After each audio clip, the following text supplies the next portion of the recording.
debris will be dangerous to those caught without shelter. Mobile homes will be damaged or destroyed.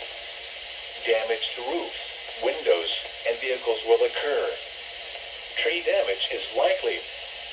Locations impacted include McKenzie, Dresden, Greenfield, Gleason, Bradford, Sharon, Massey Grove, Sandy Hill, or Springs, Good Luck, Kimmery, Skullbone, Crowley Store, Stafford Store, Tillaville, and Hollyleaf. Take cover now. Move to a storm shelter or an interior room on the lowest floor of a sturdy building. Avoid windows.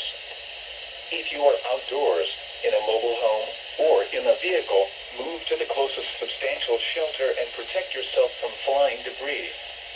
Heavy rainfall may hide this tornado.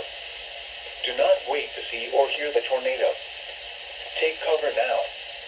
Repeating, a tornado warning remains in effect until 5:15 a.m. for the following counties in Tennessee: Henry and Weakley,